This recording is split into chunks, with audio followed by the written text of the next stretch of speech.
नमस्कार दोस्तों, स्वागत है आप सभी का आपके अपने YouTube channel study CVL classes में।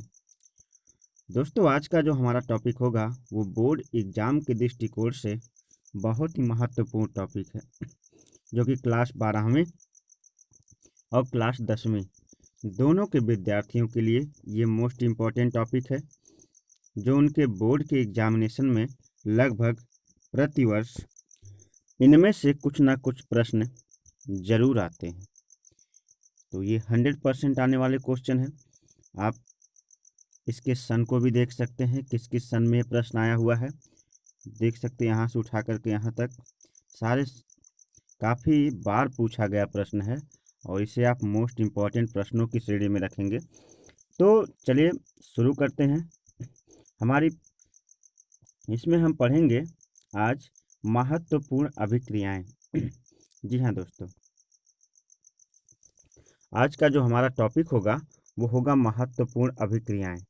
महत्वपूर्ण अभिक्रियाओं से हमारा मतलब है कि जिन जिन अभिक्रियाओं का यहाँ पे नाम लिखा गया है, उन उन अभिक्रियाओं के बारे में वो होती क्या हैं, उनके रिएक्शन हम पढ़ते चलेंगे।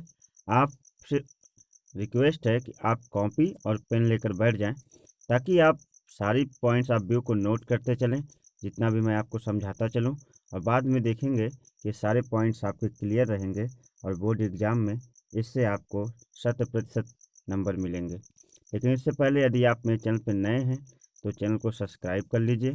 यदि पुराने हैं तो वीडियो को लाइक करिए और अपने दोस्तों तक ज़्यादा से ज़्यादा शेयर कीजिए।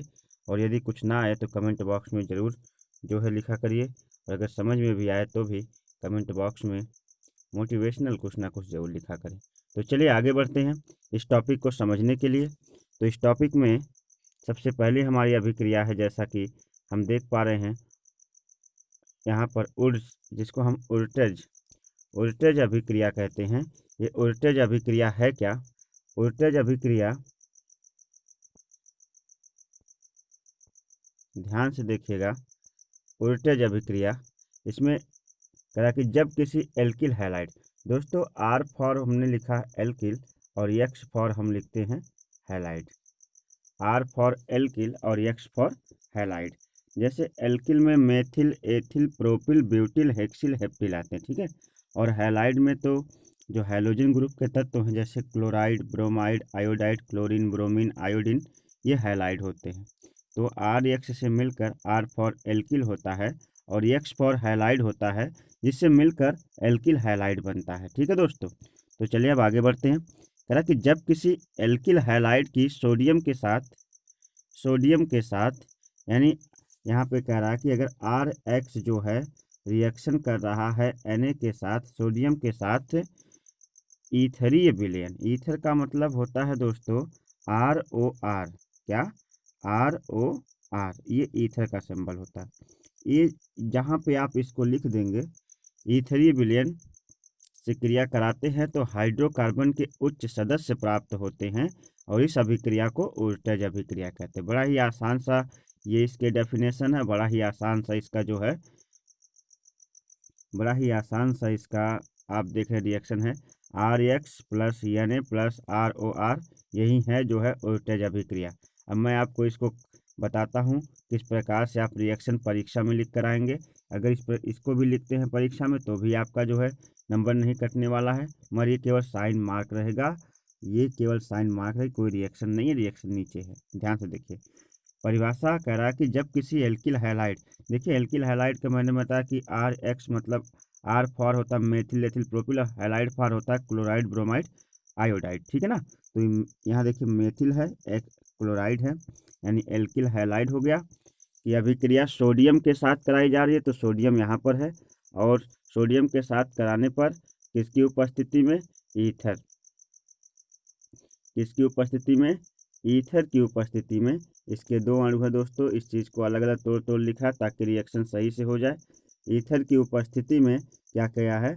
एल्किल हैलाइड की अभिक्रिया किया है शुष्क ईथर की उपस्थिति में, तो प्राप्त हुआ है हाइड्रोकार्बनों या हाइड्रोकार्बन का उच्च सदस्य। उच्च सदस्य का मतलब जैसे एथेन हो गया, ठीक है ना, एथेन हो गया, प्रोपेन हो गया, ब्यूटेन हो गया, जो मतलब मेथेन से ऊपर हों वो हाइड्रोकार्बन के उच्च सदस्य कहलाते हैं, ठीक ना। एल्केन ग्रुप के सदस्य जो है करा कि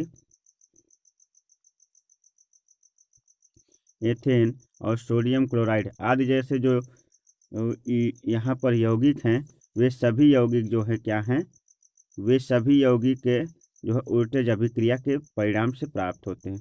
जब आप एल्किल हैलाइड यानी यहाँ पे देखिए एल्किल हैलाइड के स्थान पे मेथिल क्लोराइड रखा है, मेथिल क्लोराइड की अभिक्रिया सोडियम के साथ कराया है शुष्क ईथर की उपस्थिति में, तो एथिन प्राप्त हुआ है और साथ में सोडियम क्लोराइड भी बनेगा। और दूसरी इसी के साथ अभिक्रिया है, यहाँ मेथिल क्लोराइड है, यहाँ पे एथिल क्लोराइड लेकर इसकी अभिक्रिया सेम प्रोसेस सोडियम के साथ कराई गई है शुष्क ईथर की उपस्थिति में। तो जिस प्रकार से यहाँ पे एथिन प्राप्त हुआ था उस प्रकार से यहाँ पे ब्यूटेन प्राप्त हुआ है और उसके साथ बना है करा कि सोडियम क्लोराइड। कुछ और बातें नीचे लिख रहा है कि यदि इस अभिक्रिया को एथिल क्लोराइड व मेथिल क्लोराइड का मिश्रण दोनों मिला दिया जाए आपस में, यानी एथिल क्लोराइड भी हो और मेथिल क्लोराइड भी हो। देखिए ये मेथिल क्लोराइड है और ये यहाँ पे एथिल क्लोराइड है और यहाँ पे सोडियम। करा कि अगर इस अभिक्रिया को एथिल क्लोराइड और मेथिल क्लोराइड के मिश्रण के साथ कराया जाता है तो हमें प्रोपेन प्राप्त होता है, सेम प्रोसेस प्रोपेन प्राप्त होता है दोस्तों। तो करा कि यहाँ पे देख आप, मैंने बताया ना, आप यहाँ पे देख सकते हैं कि आपका यहाँ पर जो है आप देख सकते हैं यहाँ पे आपका क्या है, यहाँ पर आपका एथिल क्लोराइड है और यहाँ पे आपका मेथिल क्लोराइड है और इसकी रिएक्शन करा दी गई तो NaCl बाहर हो गया, NaCl क्या हो गया, बाहर हो गया, साथ में बन गया प्रोपेन। क्या बना दोस्तों, प्रोपेन बन गया। और ये आपकी अभिक्रिया जो है उल्टेज अभिक्रिया कहलाती है। यहाँ पे कुछ जैसा कि बता रहे हैं, जरा नीचे भी पढ़ लेते हैं क्या बताना चाहते हैं, ध्यान से देखिएगा। कहना चाहते हैं कि इस अभिक्रिया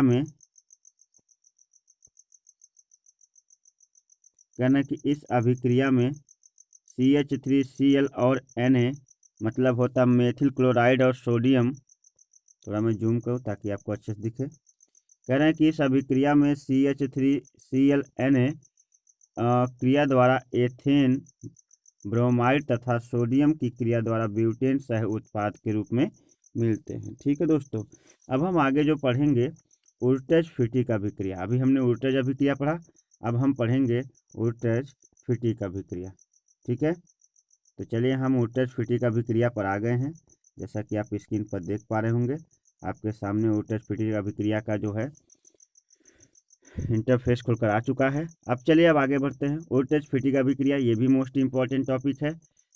तो कह रहा कि उर्टेज फिटिक अभिक्रिया किसी हैलो एरीन का मतलब होता है दोस्तों जैसे क्लोरोबेंजीन, ठीक ना, आप कह सकते ब्रोमोबेंजीन, इसको कहते हैं हैलो एरीन। क्या कहते हैं, हैलो मतलब होता है हैलोजन, एरीन मतलब होता है बेंजीन।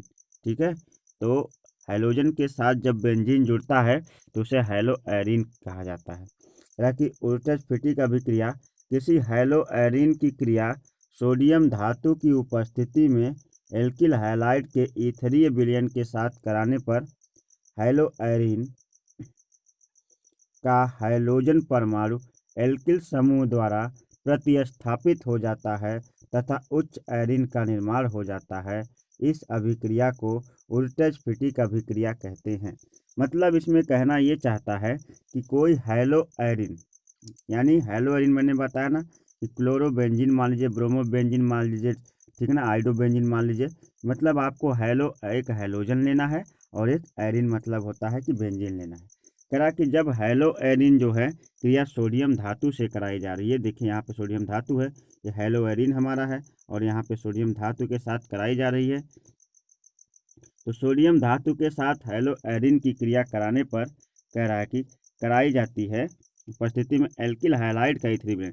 यहाँ देखिए एल्किल हैलाइड यानी मेथिल क्लोराइड का ईथरीय विलयन, ईथर के साथ मिला हुआ, ईथरीय विलयन मतलब ईथर के साथ मिला हुआ है। ठीक है, ईथरीय विलयन के साथ कराने पर हैलो एरीन का हैलोजन परमाणु, यानी ये जो हैलो एरीन का जो एक क्लोरीन है, हैलो एरीन के में क्या जुड़ा हुआ है, क्लोरीन, यही दोस्त इसका हैलोजन परमाणु है। ठीक है ना,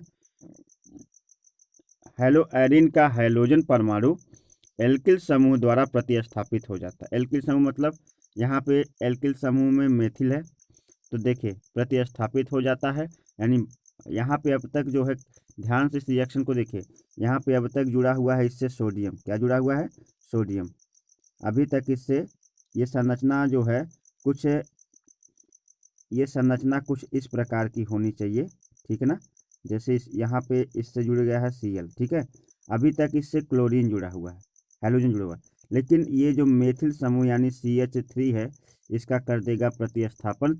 और जब इसका प्रतिस्थापन कर देगा तो यहाँ पे जैसे क्लोरोबेंजीन है, तो इसके स्थान पे टाइलुवीन बन जाएगा। यानी इस संरचना को, ये जो संरचना आपको दिखाई दे रही है ये जो है टाइलुवीन की संरचना है। और यहाँ पर पहले क्लोरीन जुड़ा हुआ था, हैलोजन जुड़ा हुआ था, जिसे CH3 ने क्या कर दिया, उसके स्थान से हटा दिया, प्रतिस्थापित कर दिया। तो कहने का मतलब ये है, पूरी अभिक्रिया में कह रहा है कि जब आप एरीन यानी क्लोरोबेंजीन की रासायनिक अभिक्रिया आप सोडियम के साथ कराते हो, किसके साथ कराते हो? सोडियम के साथ कराते हो। तो सोडियम के साथ इसकी रासायनिक अभिक्रिया शुष्क ईथर की उपस्थिति में कराने पर टाइलुवीन प्राप्त होता है। क्या मिलता है? टाइलुवीन प्राप्त होता है। और साथ ही साथ जो है सोडियम क्लोराइड यानी क्लोरीन जो है, यानी क्लोरीन अपने स्थान से मेथिल द्वारा जो है प्रतिस्थापित होकर जाकर सोडियम क्लोराइड बना लेता है। और इसी अभिक्रिया को उर्टेज-फिटिक अभिक्रिया कहते हैं। इसी अभिक्रिया को उर्टेज-फिटिक अभिक्रिया कहते हैं। अब आगे जो हमारा टॉपिक है फिटिक अभिक्रिया। फिटिक अभिक्रिया करा कि जब दो एरिल हैलाइड अणु सोडियम के साथ गर्म किए जाते हैं तो डाई एरिल का अणु बनता है। इस अभिक्रिया को फिटिक अभिक्रिया कहते हैं। इसको तो केवल परिभाषा है।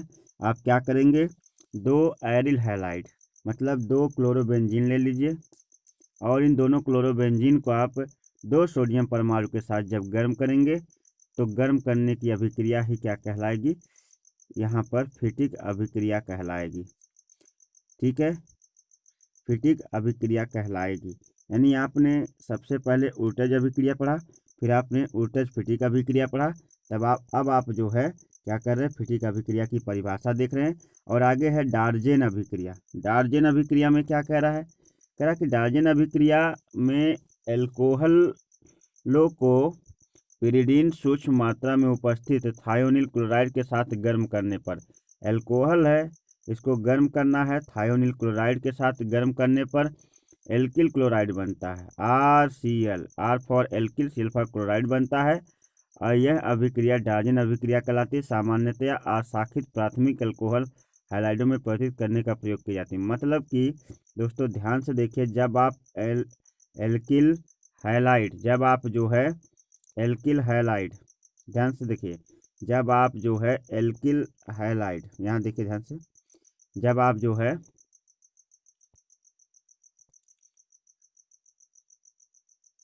देखिए, जब आप एथिल एल्कोहल की रासायनिक अभिक्रिया थायोनिल क्लोराइड के साथ कराते हैं तो वहाँ से आपको एल्किल हैलाइड यानी एथिल क्लोराइड प्राप्त होता है। साथ में सल्फर डाइऑक्साइड गैस वहाँ से क्या होती है, बाहर निष्कासित हो जाती है, और हाइड्रोक्लोरिक अम्ल भी साथ में बनता है। तो जब यहाँ पर जब आपको लिखना पड़ेगा डार्जेन अभिक्रिया, तो डार्जेन अभिक्रिया में आप केवल इतना लिखेंगे कि जब एथिल एल्कोहल की रासायनिक अभिक्रिया थायोनिल क्लोराइड के साथ कराई जाती है तो जब एथिल एल्किल हैलाइड बनता है या एथिल क्लोराइड बनता है तो इस अभिक्रिया को डार्जेन अभिक्रिया कहते हैं। डार्जेन अभिक्रिया में आपको लेना है एल्कोहल लेना है, जिसको आप ROS से इंडिकेट करते हो। उसके बाद इसकी अभिक्रिया आपको SO2Cl2 से करानी, जिसका नाम है थायोनिल क्लोराइड, और बनाना है आपको CH3 और यहाँ पे CH3 और Cl, यानी एल्किल हैलाइड अर्थात मेथिल क्लोराइड या एथिल क्लोराइड कुछ ऐसा बन जाए कि जो एल्किल हैलाइड हो। इसी अभिक्रिया को हम क्या कहेंगे, इसी अभिक्रिया को हम डार्जेन अभिक्रिया कहेंगे। ठीक है दोस्त। तो अब हुन्स-डिकार अभिक्रिया, कि वसा अम्ल के सिल्वर लवण को क्लोरीन या ब्रोमीन के साथ CCl4 की उपस्थिति में गर्म करने पर एल्किल क्लोराइड बनता है। इसे ही हुन्स-डिकार अभिक्रिया कहते हैं। इसे ही क्या कहते हैं, हुन्स-डिकार अभिक्रिया कहते हैं। हुन्स-डिकार अभिक्रिया में कि जैसे सिल्वर प्रोपेट है, देखिए सिल्वर प्रोपेनेट है। सिल्वर प्रोपेनेट की रासायनिक अभिक्रिया हम करा रहे हैं किससे, क्लोरीन या ब्रोमीन से कराना है, तो हमने करा दिया ब्रोमीन से। किसकी उपस्थिति में, कार्बन टेट्राक्लोराइड की उपस्थिति में बन गया एथिल ब्रोमाइड, एथिल ब्रोमाइड और साथ में सिल्वर ब्रोमाइड और कार्बन डाइऑक्साइड। जो एथिल ब्रोमाइड बना यानी एल्किल हाइलाइड बना, यही जो है हुंसडीकार अभिक्रिया को बताता है, हुंसडीकार अभिक्रिया के नियम की पुष्टि करता है। तो इस एग्जाम्पल को आप नोट कर लीजिए, ठीक है। अब हम चलते हैं आइडोफार्म। आइडोफार्म शब्द से ही पता चल रहा है कि इसमें आयोडीन जैसा कुछ होगा, तो पढ़ लेते क्या होता है भाई। करा कि आइडोफार्म, आइडोफार्म में ध्यान से देखिएगा, करा कि आइडोफार्म अभिक्रिया वह अभिक्रिया है जिसमें एल्कोहल या प्रोपेनॉल, सॉरी हाँ एथेनॉल के एल्कोहल भी कह सकते हैं, एथेनॉल या प्रोपेनॉल उपयुक्त यौगिक की क्रिया क्षार NaOH या Na2CO3 की उपस्थिति में आयोडीन के साथ कराने पर आइडोफार्म पीले क्रिस्टल के रूप में प्राप्त होता है, आइडोफार्म अभिक्रिया कहलाती है। देखिए कह रहा है कि अगर आप जो है एथेनॉल या प्रोपेनॉल की अभिक्रिया सोडियम हाइड्रोक्साइड की उपस्थिति में जो है आयोडीन के साथ कराते हैं, तो आपको जो है कराने पर आइडोफार्म पीले रंग का क्रिस्टल प्राप्त होता है। ये पीले रंग का क्रिस्टल प्राप्त होता है, इसी अभिक्रिया को आइडोफार्म अभिक्रिया कहते हैं, ठीक है ना। तो यहाँ पर आपको एथेनॉल या प्रोपेनॉल लेना है और सोडियम हाइड्रोक्साइड की उपस्थिति में इनकी रासायनिक अभिक्रिया आपको आयोडीन के साथ क्या करनी है, करानी है। तो आपको CHI3 जो आइडोफार्म मिल जाएगा और उसके बाद जो है रिएक्शन आप मेंटेन कर लीजिएगा। हेलोफार्म, हेलोफार्म इस सेम आइडोफार्म की भांति है। कह रहा कि हेलोफार्म में वह अभिक्रिया जिसमें मेथिल कीटोन, इसको मेथिल कीटोन कहते हैं, कह रहा कि समूह यौगिक कास्टिक क्षारों की उपस्थिति में हैलोजनों की क्रिया से क्रिया करके हेलोफार्म यौगिक बनाते हैं, हेलोफार्म अभिक्रिया कहलाती है। जैसे यहाँ पर आपका है RCOCH3 को हम मेथिल कीटोन कह सकते हैं। इसकी अभिक्रिया X मतलब होता है हैलाइड कह सकते हैं, के साथ कराने पर सोडियम हाइड्रोक्साइड की उपस्थिति में हेलोफार्म बन जाता है। जिस प्रकार से आइडोफार्म था सेम उसी प्रकार से हेलोफार्म है। तो दोस्तों उम्मीद करता हूँ ये टॉपिक आपको बहुत अच्छा लगा होगा और आपने सारे पॉइंट्स को, एक एक पॉइंट्स को नोट किया होगा। ये 100% बोर्ड में आने वाला टॉपिक है, इस कारण से मैं इस टॉपिक पे वीडियो बनाया हूँ। और अगर वीडियो आपको पसंद आई तो फटाफट चैनल को सब्सक्राइब कर लीजिए, वीडियो को लाइक करिए और ज़्यादा से ज़्यादा अपने दोस्तों तक शेयर करिए। चलते हैं, मिलते हैं एक नए टॉपिक के साथ, तब तक के लिए नमस्कार, बाय बाय, जय हिंद।